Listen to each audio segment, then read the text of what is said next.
আসসালামু আলাইকুম রহমতুল্লাহ। পঞ্চম শ্রেণীর প্রিয় শিক্ষার্থীরা সবাই কেমন আছো?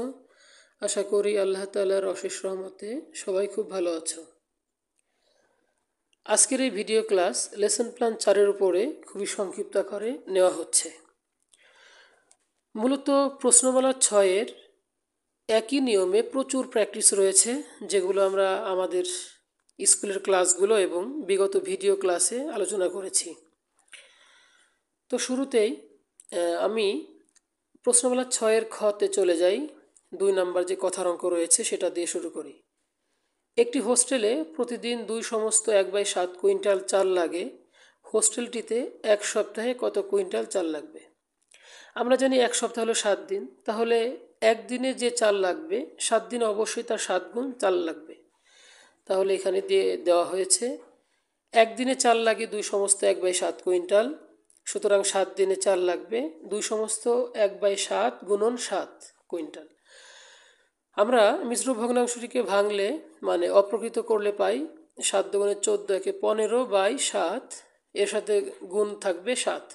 তো 7 এবং 7 কেটে গিয়ে থাকবে 15, একে 15 কুইন্টাল। অর্থাৎ এক সপ্তাহে ওই হোস্টেলে চাল লাগবে 15 কুইন্টাল। পরবর্তী অঙ্ক 3 নাম্বার।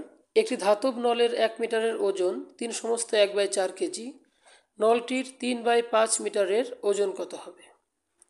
নলটির 1 মিটারের ওজন হবে 3/1/4, সুতরাং 3/5 মিটারের ওজন হবে 3/1/4-এর সাথে 3/5 গুণ করলে যে সংখ্যা পাওয়া যাবে, ভগ্নাংশ পাওয়া যাবে, সেটা আমরা প্রথম মিশ্র ভগ্নাংশকে অপ্রকৃত ভগ্নাংশে রূপান্তর করলে পাবো 3×4=12, একে 13/4 এবং এর সাথে গুণ রয়েছে 3/5। এখানে লব এবং হরের মধ্যে কোনো কাটাকাটি না হওয়াতে আমরা ভগ্নাংশ দুটির লবগুলোকে গুণ দিব এবং হরগুলোকেও গুণ দিব। তো নতুন যে ভগ্নাংশ পাওয়া যাবে 3×13=39/4×5=20, এটি একটি অপ্রকৃত ভগ্নাংশ, এজন্য এটাকে মিশ্র করলে হবে 1/19/20 কেজি। তাহলে নলটির 3/5 মিটারের ওজন হবে 1/19/20 কেজি। উল্লেখ্য, আমরা ক্লাসে অপ্রকৃত ভগ্নাংশ কীভাবে মিশ্র করে সেটা আমরা শিখেছি, এখানে দেখানো হয়নি বাই দ্য ওয়ে। 61 পেজে একটা কথার অঙ্ক রয়েছে, যে কথার অঙ্কের মধ্যে ভগ্নাংশের যোগ, বিয়োগ, গুণ এবং ভাগে 4টা নিয়মই অ্যাপ্লাই করা যায়। আমরা এটা খুব ভালো করে পড়ি। প্রথমে প্রশ্নটা আমরা বুঝে নিই ভালো করে। একটি লাঠির 1/6 অংশ মাটিতে, 1/2 অংশ পানিতে এবং অবশিষ্ট অংশ পানির উপরে আছে। পানির উপরের অংশের দৈর্ঘ্য 2 মিটার হলে লাঠির কত মিটার পানিতে আছে? এখানে চিত্রসহ দেওয়া রয়েছে। আমরা দেখতে পাচ্ছি লাঠির 3টা অংশ রয়েছে। একটা অংশ রয়েছে মাটির মধ্যে, মাঝখানের অংশটা রয়েছে পানির মধ্যে এবং অবশিষ্ট অংশ রয়েছে পানির ওপরে। তো আমরা এই অঙ্কটা সমাধান করার জন্য যেটা করব, শুরুতে দেখব হচ্ছে মাটিতে রয়েছে 1/6 অংশ এবং পানিতে রয়েছে 1/2 অংশ। আমরা মাটি এবং পানির অংশকে যোগ করব। যোগ করে আমরা এই যোগফলটাকে 1 থেকে বিয়োগ দিব, তাহলে আমরা পানির উপরে কতটুকু রয়েছে সেটা বের করতে পারবো। এটা তার আগে বলে নেই, ভগ্নাংশে যে কোনো কিছুর পুরো অংশকে 1 ধরা হয়। যেমন কোনো সম্পত্তি পুরো অংশ 1 ধরা হয়, কারো কোনো জায়গা বা জমির পরিমাণ সেটাকেও 1 ধরা হয়। ভগ্নাংশে যে কোনো বিষয়কেই সম্পূর্ণ অংশকে 1 ধরা হয়।